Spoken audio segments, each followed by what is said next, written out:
But in a broader sense, the other thing I think society really needs to look at is our obsession with the computer. It used to be that you could go to an HR office, human resources, which a friend of mine always winces every time I say that. He says it used to be a personnel office, now it's human resources. As if you're a commodity, and you've been objectified. But even that was a transition to now.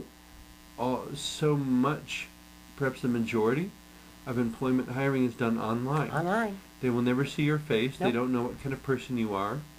They don't even know if you told the truth on your application. But on the other hand, because of the internet, they can find out in a hurry. Okay, so whether you've been incarcerated, and what your crime was. But so in a sense, it forces you to be honest, but it also creates a curtain by which they can't see you. The person. And because they can't see you, the person, they're trying to make a decision on the basis of a resume or a piece of paper. And especially a resume that has a 5-year hole in it. Yeah. And of course, if you do put it on there, then there's already 20 applicants for 2 positions, and guess who's getting eliminated first? Right. And then when you haven't been employed for another year, they'll look at you and say, well, why haven't you had a job? And well, because no one would hire me. Well, there must be something wrong with you. Yes. Instead of saying maybe there's something wrong with the system. Exactly. And it's the system all the way around. It's not just the prison system. Our prison system was created by our society. It didn't just grow. It got created. To us. No. We didn't inherit it. It is collectively created. And the change in the prison system can only come from a change in society that says this isn't what we want. We have to work together once again.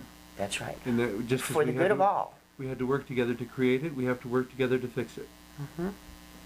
And the other thing we keep forgetting to mention in our discussions that everyone needs to bear in mind is that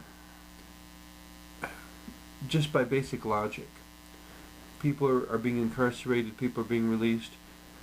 The percentage of people in society who have been incarcerated is increasing. Is increasing hugely. And we need to create a society in which people who have been incarcerated can be integrated as healthy members of society. And it simply becomes a piece of their past. It's over. It's over with, ideally. In the solution we need to create, it needs to be simply a piece of their past, something they hopefully learned from, but a society in which we're not totally dooming these people to failure. If society as it now stands, and no, I'm not recommending this, the only really intelligent thing for us to do is to kill everybody who does anything wrong, because once they've done one thing wrong, we have no way to reintegrate them anyway. That's right. We might as well just shoot them because we are in effect throwing them away. Yeah. And they'd be better off dead. Yeah, there's no way for them to live with the system we've created. With the system we have now. Yeah. But the point is that we are intelligent enough, we are compassionate enough, and we are conversant enough that we don't have to settle for such a ridiculous solution. No. Create meaningful change that benefits everybody. And that allows even ourselves to make mistakes and recover. Yes. And that's it. There is no perfection. So learn from your mistakes and move on, and help other people learn from their mistakes and move on. And collectively create a society that allows for people to make mistakes and move on, and that encourages them to learn from their mistakes. That's it. If we don't penalize them forever for a mistake, they can get beyond the mistake and don't make new ones. Or at least and when they at come that level.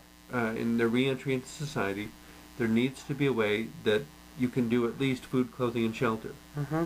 And reasonably easily. The first week you have to do those things. Yeah, these are essentials. And if you, stepping out, I think you said in another show, a change of clothes and $100 bill, if the first day you step out, you can at least do food, clothing, and shelter, somehow, with only those resources, or whatever other resources you can find, be it a food bank or whatever, you're already doomed. What was the point of coming out? Yeah, what was the point of coming out? Which makes the most wisest decision to reoffend and get back in. And so many of them do, and it even has a name, self-revocation. Yeah. But it's intelligent. Yeah. In consideration of the current system, it's an intelligent choice. Yep. 3 hots in a cot, you know where you are, you know what you have to do, and it's easy. Yeah. Sigh. We're running out of time here. Any final thoughts that we wanted to add to this? It's up to us as a society to choose to create the change. Don't put up with what's been going on. Create change now. And with reference to the GLBT population specifically? They need to step up.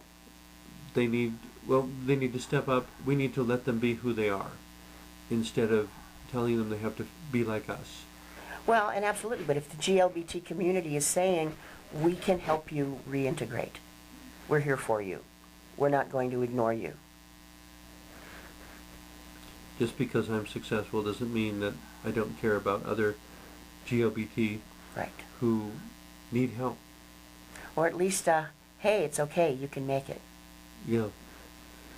Another one of the phrases I coined to Sister for my monthly newsletter, way back toward the beginning, maybe a good note to end on, is that life is a collaborative effort.